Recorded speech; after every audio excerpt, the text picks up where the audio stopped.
Assalamualaikum warahmatullahi wabarakatuh. Selamat pagi anak-anak. Berjumpa lagi dengan Ibu pada pagi hari ini. Kita sudah mulai belajar tema 2.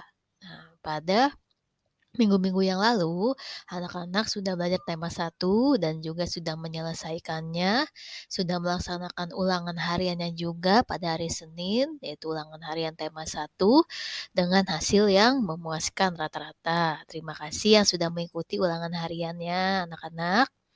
Nah, hari ini kita mulai belajar lagi yaitu tema 2, subtema 1, pembelajaran 1 dalam tema rukun dalam perbedaan.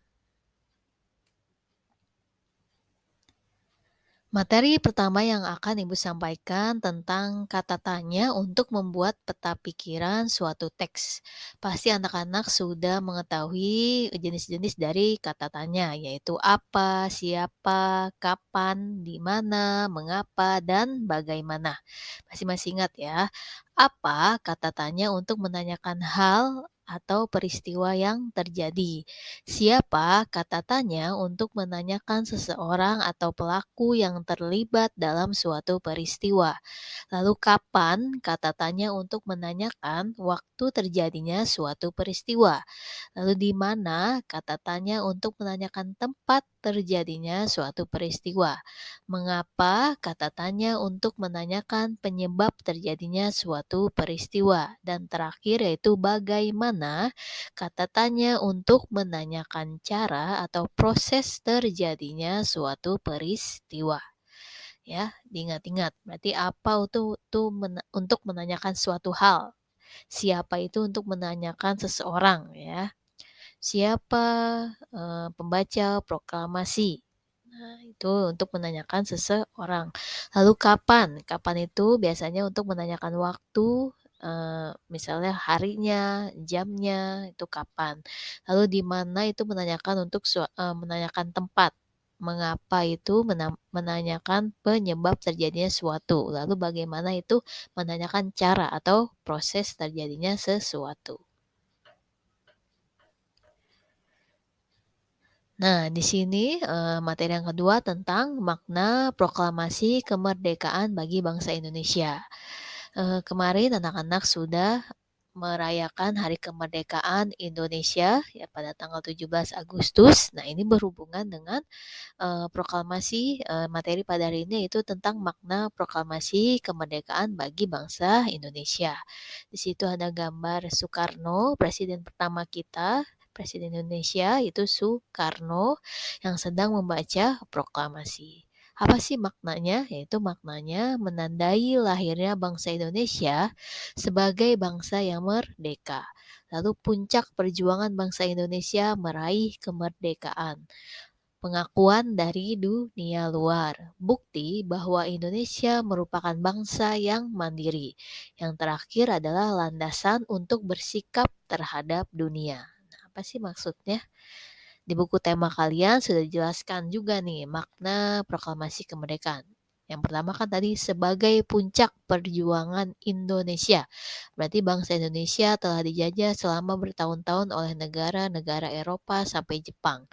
Penduduk dengan latar belakang yang berbeda bersatu untuk melawan penjajah. Proklamasi kemerdekaan merupakan hasil dari perjuangan para pahlawan. Yang kedua, pengakuan kepada dunia luar. Nah, Indonesia mengumumkan kemerdekaannya kepada dunia luar. Ini disebut pengakuan de facto. Lalu pengakuan dari negara lain disebut de jure.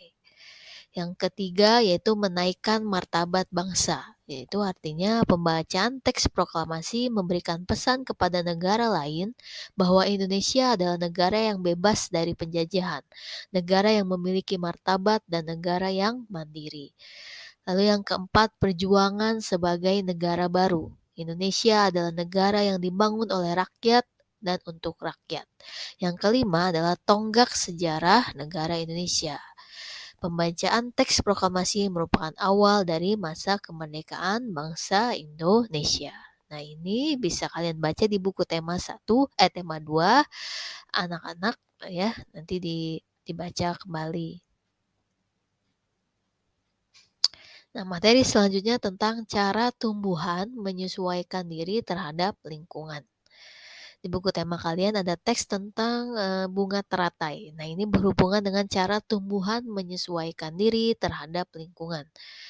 Yang pertama, adaptasi tumbuhan di lingkungan kering atau disebut xerofit. Ya, diingat-ingat atau boleh ditulis di buku catatan kalian masing-masing.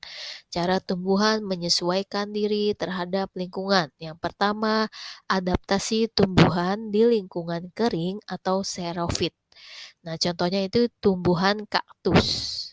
Yang kedua, adaptasi tumbuhan di lingkungan berkadar garam tinggi atau disebut halofit, yaitu contoh tanamannya itu tanaman bakau.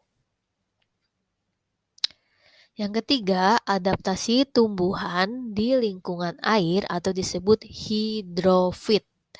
Nah, contohnya itu tanaman teratai. Yang keempat yaitu adaptasi tumbuhan di lingkungan lembab atau higrofit. Nah, contoh tanamannya itu tanaman lumut. Ya, berarti ada tuh ditulis ya, ada xerofit, ada halofit, ada hidrofit, ada higrofit. Nah, diingat-ingat dan ditulis contoh tanamannya.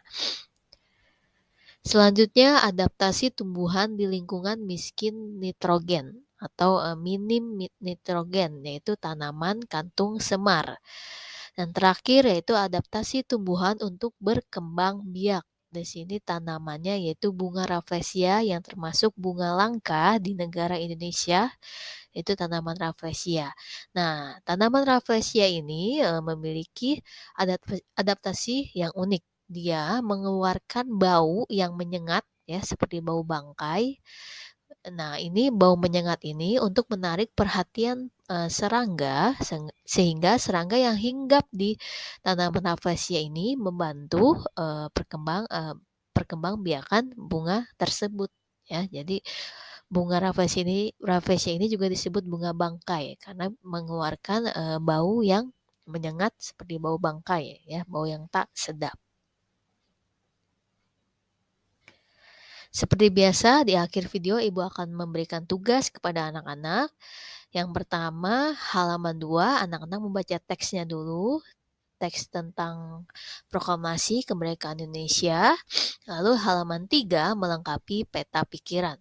Nah, dilihat baik-baik peta pikirannya, dibuat dengan rapi ya di buku tugas kalian masing-masing ya. Ingat ya, dibuat peta pikirannya. Jadi jangan tidak dibuat. Jadi anak-anak bisa belajar cara membuat peta pikiran ya. Jadi Ibu minta anak-anak membuat peta pikiran nih sesuai di buku tema di halaman 3. Buat saja seperti ini. Di tengah kotaknya itu tentang judulnya Proklamasi Kemerdekaan Indonesia. Lalu ada kata tanya apa, mengapa, siapa, bagaimana, kapan, dan di mana. Nah, anak-anak kan sudah membaca teksnya tuh di halaman 2. Nah, setelah itu mengisi peta pikiran. Di sini kan ada kata tanya apa. Nah, berarti anak-anak memberikan pertanyaan atau menulis pertanyaan dari kata tanya apa.